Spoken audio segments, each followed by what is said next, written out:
Well, I bought this this forklift at the Kenny Gurman estate auction several years ago, and a fellow working for him by the name of Ed Warren, whose daddy Oliver I went to school with, had just rebuilt the pump on it, which he made it look like nothing, but it's actually about a $400 or $500 job to have done.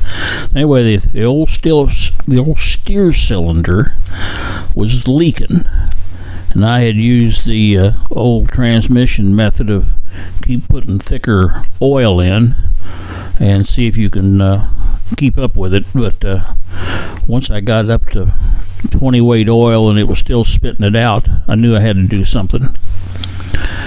Now that's the house kitty, we call her, and we found her in the engine compartment when she was a baby, and we took her home with us and took care of her. There goes a freight train.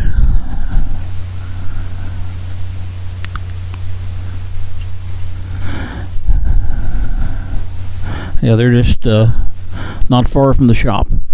So anyway, we took her home with us and took care of her, and she actually shed so much fur and dandruff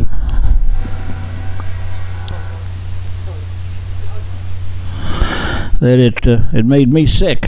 So anyway, we wound up taking her down to the shop, and we got 3 or 4 other cats, but she doesn't really like anybody. Actually, she's one of those loners, but they all get along. They've kind of fought it out.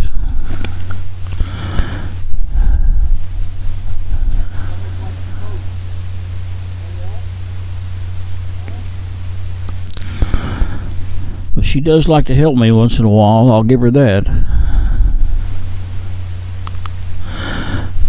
But I finally had to buy a new cylinder. I tried to fix the old one and take it apart, but it had been, I think it was the original cylinder, and it had been banged on or caught stuff on it or something, and I could not get out the piston or the spacer. It just wouldn't come out. So I finally wound up ordering one. I don't know what it ran. I think maybe $150, something like that, was shipping or whatever, and a good bargain for me anyway. Anyway, when you put these hoses on, you want to be able to turn them 3 turns freehand. And I don't care how long it takes you to get it there. You twist and grunt and whatever, but you do not put a wrench on that thing until you've turned it 3 turns around by hand. Shake it, whatever it takes.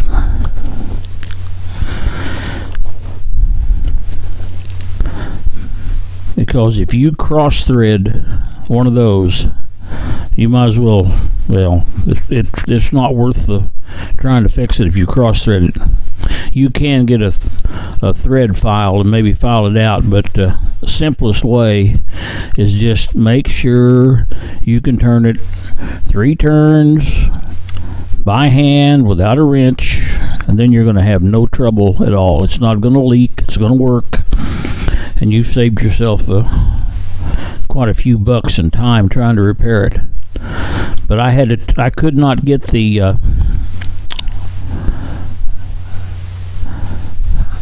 joint out on the inside. I had to unscrew the shaft and screw the new one back in on the inside in there. I couldn't get a swing, and I was afraid to put much heat on it, afraid to catch the dang thing on fire and burn it up.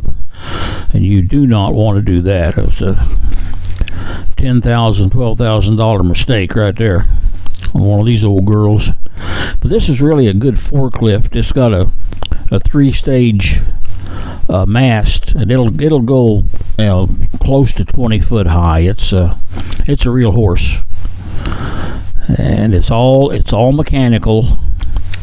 No electronics except the starter. Basically, once you start it up, you can turn the key off if you want to. and it's got the pull type fuel shut off, and it's not hooked up to a solenoid on the key, so it'll run until you pull the lever and shut the stuff off.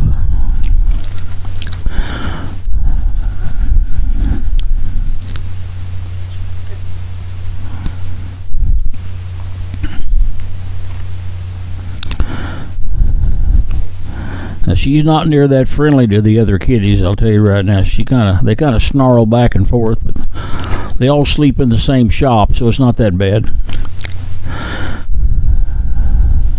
I had to pull that tie rod end off to be able to turn it onto the other tie rod end stud, onto the male part of it, and thread it onto it. Had to get that out of the way right there to get the right swing. So, and these are really stiff tie rod ends. I greased them, or tried to grease them anyway, and they are really stiff. So I wound up having to kind of beat it a little bit to get the angle to go into that support on that wheel there. But this had brand new tires on the front when I got it, and then I finally had to spring for a pair of new steer tires. They were so bad that she will just wear you out.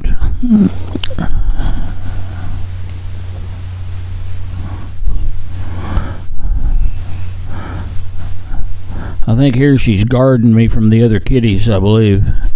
But anyway, here I'm putting the nut back on it so I can beat it with the pliers or twist it and start it down in the steer arm down there. These are I just couldn't push them. They were really stiff. Now they're a good product. I'll tell you right now, worked like a charm. Worth every nickel I gave for them. Wonderful product. So,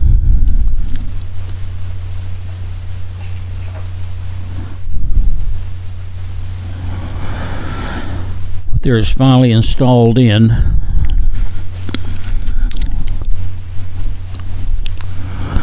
Then you just got to tighten down that clamp right there. Of course, you got to tighten the bottom nut down there and put a cotter pin in it. I don't think I showed the putting a cotter pin in. But basically on these, you tighten it up as much as you can tighten it up, and then put a cotter pin in it and make sure it don't vibrate out. You don't have to worry about backing it off like you do on a wheel bearing or anything like that. Just get her tight and clamp her down. But here I had to put a new battery, and the battery was shot. And this is really a good battery here. It's got two it's good for me because it had two handles on it, and you got to take that floor plate out to get the side plate and the floor plate. Take them out to get to it, and then it's got two handles, so you can kind of tilt it and maneuver it in place. And that's not always easy with a battery that weighs, I don't know what it weighs, 50 pounds maybe, but it's heavy. It's a heavy one. And those two handles make it really nice. So,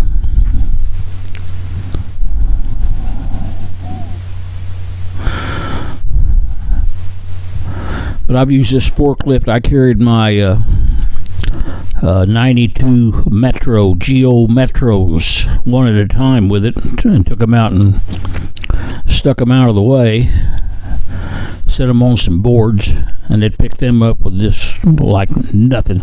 It's supposedly will pick up 6,000 pounds, and that is always, of course, rated at 2 foot out from the back of the mast and 2 foot off the ground. That's where your weight is kind of centered like. And of course, the farther out you go with your weight, the less you can lift. But it started right up here. You can hear it running. It runs good. It really does. So that's the old girl right there. Very handy when you want to move something heavy. Here we're going to test it out. See if it actually steers or not.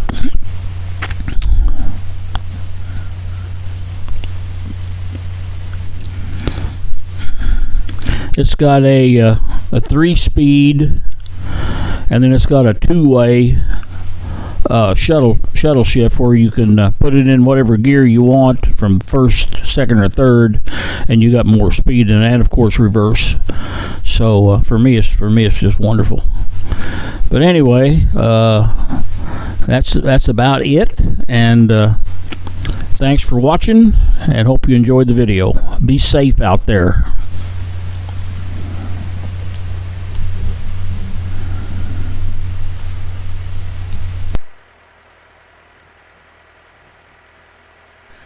I forgot to mention that the steer cylinder was purchased from All States Ag Parts. That's All States Ag Parts. Good service, good unit.